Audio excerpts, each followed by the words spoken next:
What's up, YouTube? So before we get started with this video, on the Get Up, they're going to be discussing some comments that Walt Frazier made about LeBron James. So let's see what they have to say. He's Damon Jones, who played with and coached LeBron, and you took umbrage with those comments from Clyde. Why? Well, it's not just Clyde. It's everybody.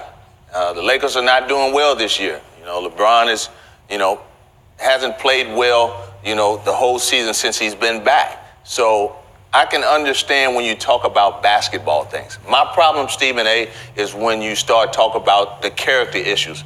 Not a good teammate, okay? He's a coach killer and all these different things that everybody's been saying the last 3-4 months that I've been watching, and I'm not happy. Mm-hmm. Well, first of all, a couple of things. Number one, you need to qualify or look up the definition of the word everybody. That includes everybody. That means nobody feels differently. Nobody feels the same as you do. And I'm here to tell you you're wrong, because I feel exactly the way that you feel. I think that it's very incredibly irresponsible, the kind of comments that Walt Clyde Frazier stated. I like Clyde. I've known Clyde for many, many years. Love him.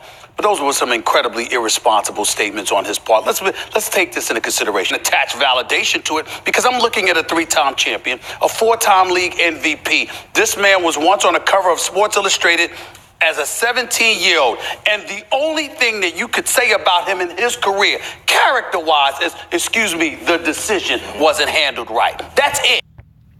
Well, look, Steven, the reason why people are being so critical of LeBron James is because he called himself the GOAT. When you call yourself the GOAT, you open the doors to any and all criticisms coming your way. People put you on a pedestal. So anything and everything you do is going to be picked apart, especially when you're not winning. So you make your bed, you got to sleep in it. You asked for it, now you got it. So let's keep going.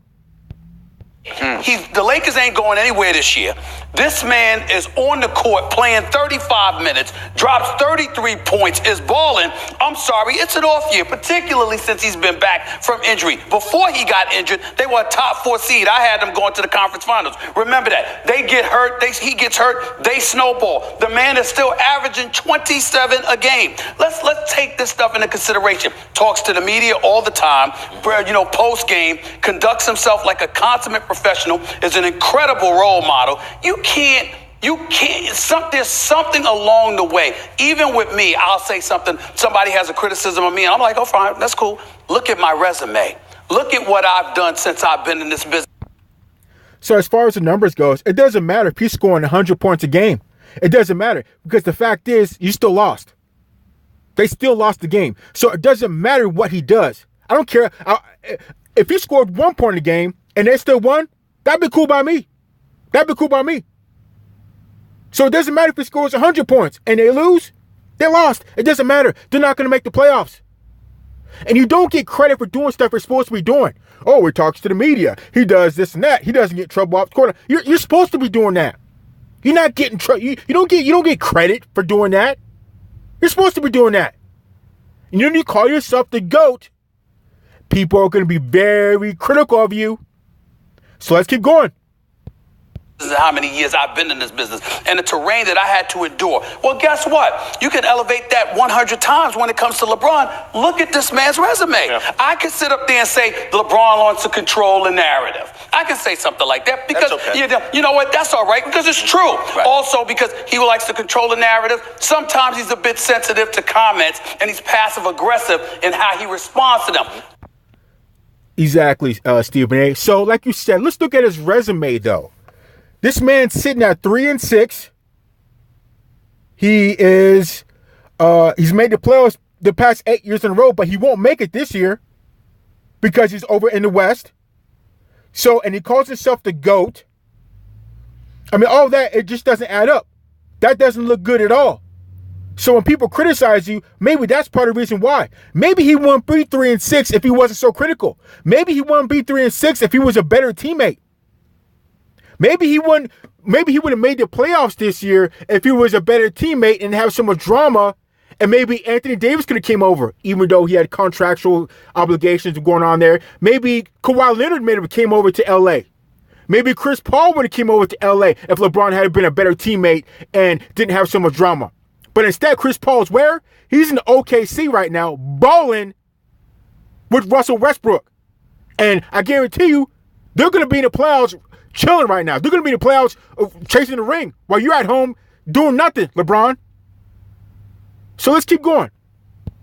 Those are fair criticisms, but that's it. I'm telling you right now, as a guy that's been covering the NBA for over 20 years, and a guy that's been in the world of sports, broadcasting and sports reporting for 25 years, this man is a quintessential role model. He does not deserve what is happening to him right now, where you got people looking at every little thing to attack his character, when we have loads of evidence and loads of instances where we see of athletes who are getting paid mega dollars that don't know how to act.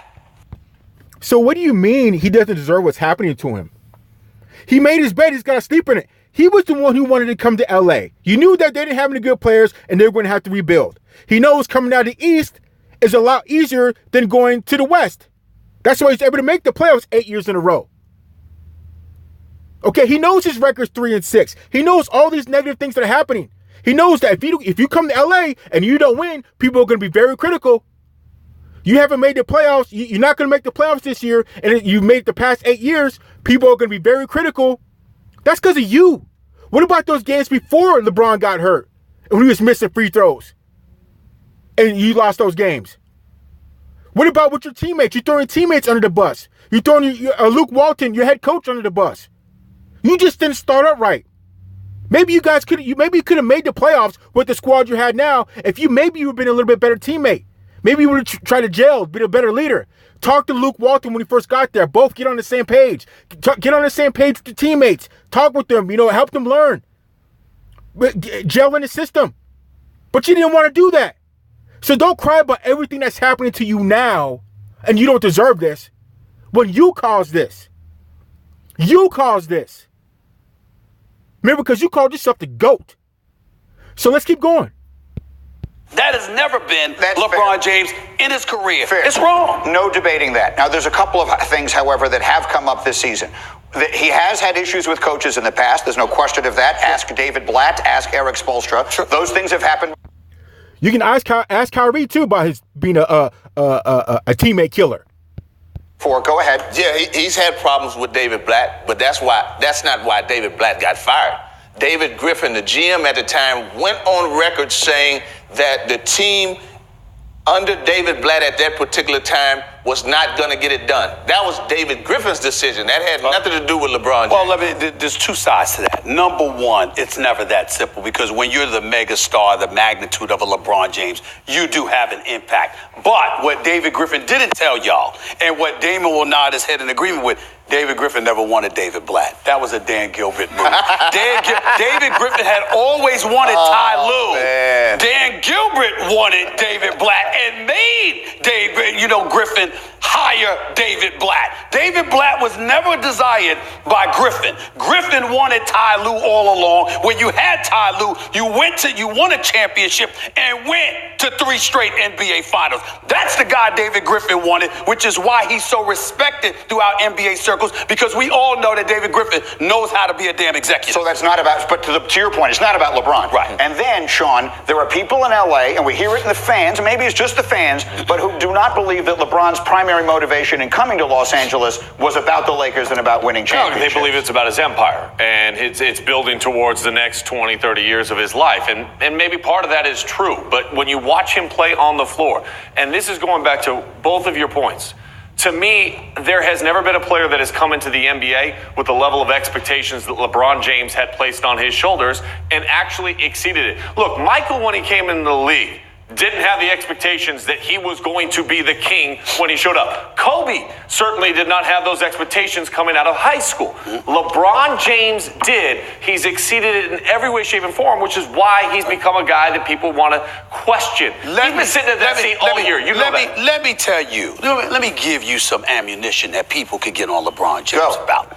LeBron James is considered to be, on the Mount Rushmore of basketball. He's one of the greatest players to have ever played this game, top 5 easy. There's nothing to question about that. Because you don't say he's number one, there's a level of sensitivity.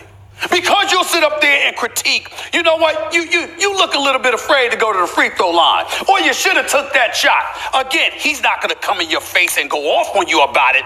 But him, along with his crew from time to time, can be sensitive about it.